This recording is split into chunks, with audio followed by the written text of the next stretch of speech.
Visitation and boundaries, plus Jesus. Visitation to resident rooms by members of the opposite gender is limited to the times of recognized hall open house. For privacy and safety concerns, it is important that all the members of the residential community acknowledge and support these policies. These are direct quotes from the open house rules in the current student handbook. As a student attending a private Christian school, it is expected that we will have specific boundaries and guidelines set before us, so that we might strive to keep our morals in check. One of these boundaries includes having specific rules regarding visitation between opposite genders in their respective dorms. At Abilene Christian School, opposite genders can only visit each other in their dorms on 2 different days during the week during specific times. ACU has not always been on the bandwagon for allowing opposite genders to mingle beyond the lobbies of the residence halls.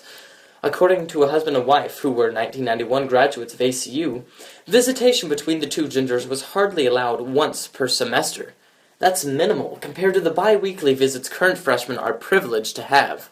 The husband stated that he didn't even take advantage of the visits back then. When you were used to being prohibited for so long, it felt strange to venture to those areas. The wife felt differently.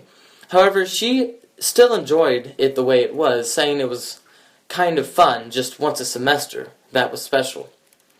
Back in the day, the administration of ACU may have seen interaction between the opposite genders within the dorms as inappropriate. In Mark 7, verse 15, Jesus and his disciples are viewed as sinful because they do not wash their hands before eating.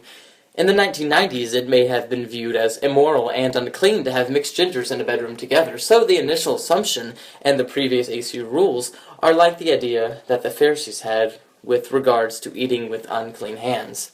It was looked down upon by the authoritative figures. But just like what Jesus says in the passage, what is on the outside of a person is not what defiles them, but rather what they do and where their heart is. Therefore, hanging out with the opposite sex in the dorm halls itself is not bad, but it is how it is handled.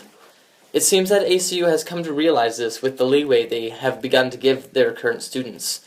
We are still semi-monitored and have limitations, but it is obvious that we are not unclean or bad, simply because we enjoy the company of another gender. They give us this privilege in hopes that we'll follow Jesus' heart and not take advantage of the opportunities that we are given. We also spoke to an ACU graduate of 1995. At that point in time, visitation rules were the same, minimally, throughout the semester, and she stated that it was pretty strict. She was really surprised that we have weekly open house now, especially considering how it was 20 years ago. She thought that was a pretty huge step for ACU. Another instance of Jesus crossing gender boundaries is in Mark 5:22-34. In this passage, a woman with chronic hemorrhaging approached Jesus and touched his clothes. Her hope that if she could just touch him, she would be healed, and she was. Jesus recognizes the touch of someone when he discovers it was the woman. He is not disgusted, but he tells her, "Daughter, your faith has made you well. Go in peace and be healed of your disease." Jesus was not made unclean by speaking or being in the presence of an ill woman.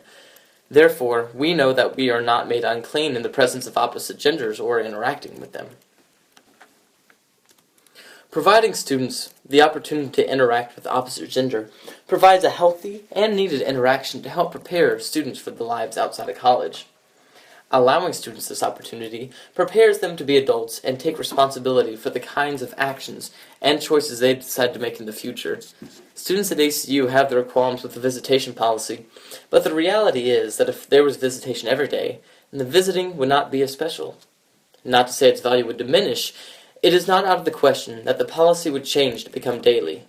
Jesus would spend a vast chunk of his time around members of the opposite gender, so it is not strange to think that one day Abilene Christian University will have visitation every day.